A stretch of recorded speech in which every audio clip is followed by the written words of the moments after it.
You finally got what you prayed for. So why does it still feel like something's missing? How can your life look full on the outside, but feel empty on the inside? Maybe you felt this before. You've worked hard. You've achieved something. You've bought what you wanted. You've reached a goal you once dreamed about. But instead of peace, there's a quiet emptiness. It's confusing, even frustrating, because you expected fulfillment, but what you got was silence inside your soul. And this is where it gets real. Most people don't talk about this, because from the outside, everything looks fine. You look blessed, you look successful, you look like you have your life together. But deep inside, there's this question you can't ignore. Why do I still feel empty? And here's the uncomfortable truth. This feeling isn't random. It's not just stress. It's not just burnout. It's deeper than that. What if the problem isn't what you have, but what your soul is missing? Stay with me, because the Bible speaks directly into this feeling with clarity that most people never see. By the end of this video, you'll understand why success doesn't satisfy, why emptiness keeps coming back, and how to finally experience something real, lasting, and deeply fulfilling. Number 1, the illusion of having everything. Let's start with something most people don't realize until it's too late. You can have everything the world offers and still feel empty. Money, success, recognition, relationships, experiences, none of these guarantee fulfillment. The Bible addresses this honestly through the life of Solomon. In Ecclesiastes 1:8, all things are wearisome, more than one can say. The eye never has enough of seeing, nor the ear its fill of hearing. This is coming from someone who had access to everything: power, wealth, wisdom, pleasure, and yet nothing satisfied him. In Ecclesiastes 1:2, vanity of vanities, all is vanity.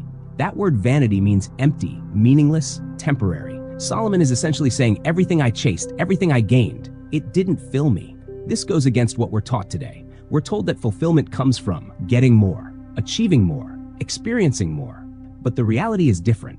The more you have, the more your expectations grow. The more you achieve, the more pressure you feel. The more you experience, the harder it becomes to feel satisfied. It's like your soul keeps expanding, but what you're feeding it never matches its size.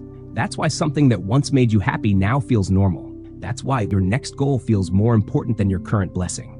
And that's why even when you reach the top, there's still something missing. Because external things were never designed to produce internal fulfillment. They can entertain you, they can distract you, they can even excite you for a moment, but they cannot satisfy your soul. Number 2, you were created for more than this world. Here's where everything begins to make sense. That emptiness you feel is not a flaw, it's a signal. In Ecclesiastes 3:11, he has also set eternity in the human heart. There is something inside you that cannot be satisfied by temporary things. You were created with an eternal capacity. That's why nothing in this world fully completes you. Think about it carefully. Why do temporary things always lose their effect? Why does excitement fade? Why does satisfaction disappear so quickly? Because your soul was not designed for temporary fulfillment. It was designed for something eternal.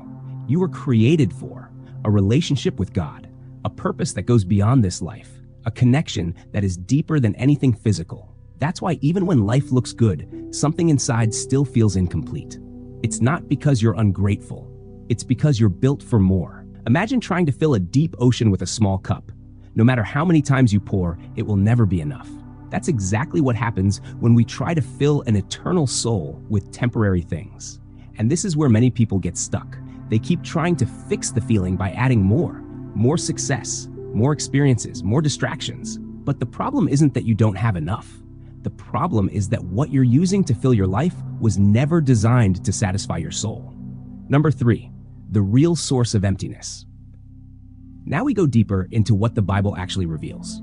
The emptiness you feel is not just about what you're chasing, it's about what's missing. In Isaiah 59:2, your iniquities have separated you from your God.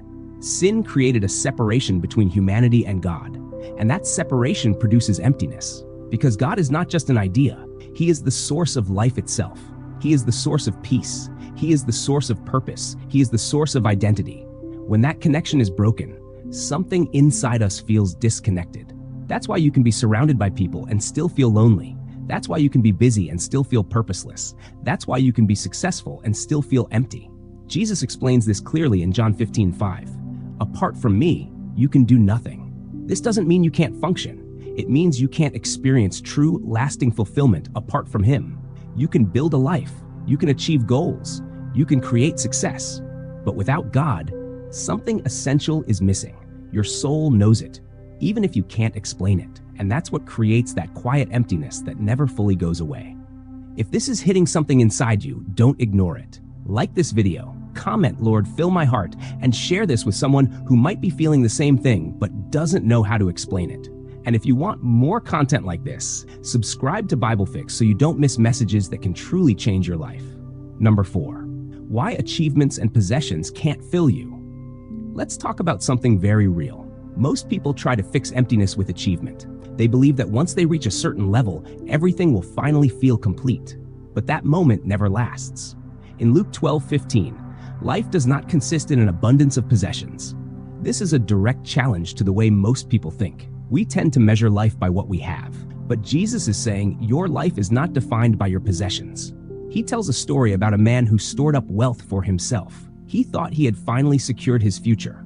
But in Luke 12:20, "You fool, this very night your life will be demanded from you." The issue wasn't that the man had wealth. The issue was that he depended on it for fulfillment. Achievements can give you temporary excitement, recognition from others, a sense of progress. But they cannot give you inner peace, lasting purpose, spiritual fulfillment. That's why after every achievement, there's often a quiet question: what now? Because once the excitement fades, the emptiness returns. And many people respond by chasing the next goal. But the cycle never ends, because the problem isn't the goal. The problem is expecting something temporary to fill something eternal. Number 5, Jesus is the only one who truly fills the emptiness. Now we come to the answer. The Bible doesn't leave you with a problem. It points you to the solution. In John 6:35, "I am the bread of life. Whoever comes to me will never go hungry, and whoever believes in me will never be thirsty." This is one of the most powerful statements Jesus makes. He is not offering temporary relief. He is offering complete satisfaction. In John 4:13-14, "Everyone who drinks this water will be thirsty again, but whoever drinks the water I give them will never thirst." Everything else in life leads to repeated desire. You get it, enjoy it, and then want more. But Jesus offers something different, a deep, internal fulfillment that doesn't depend on circumstances. Why?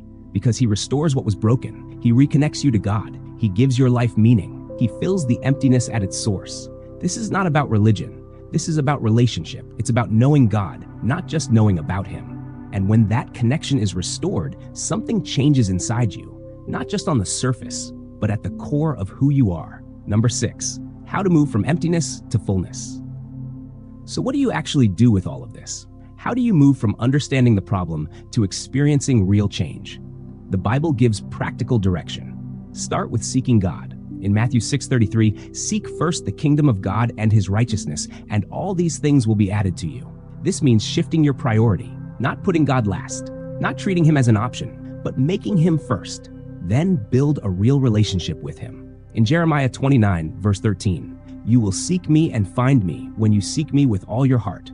Talk to God, be honest, be real. Next, renew your mind. In Romans 12:2, "Be transformed by the renewing of your mind." What you focus on shapes how you feel. If your mind is filled with temporary things, your life will feel empty. But when your mind is filled with truth, your perspective changes. Then let go of what cannot satisfy. In 1 John 2:17, "The world and its desires pass away. You don't have to keep chasing things that were never meant to fulfill you." And finally, live with eternal perspective. In Colossians 3:2, "Set your minds on things above, not on earthly things." When your focus shifts from temporary to eternal, your sense of fulfillment begins to change. So why do you feel empty even when you have everything? Because nothing in this world was designed to satisfy your soul. You were created for something more. The emptiness you feel is not a mistake, it's a signal pointing you back to God. Because true fulfillment is not found in what you have, it is found in who you are connected to. And only Jesus can fill what nothing else can. If this message spoke to you, don't ignore it. Like this video to help spread this truth. Comment, "Lord, fill my heart," if you're ready for real fulfillment. And share this with someone who looks full on the outside but feels empty inside. And don't forget to subscribe to BibleFix, because here we turn confusion into clarity and truth into transformation.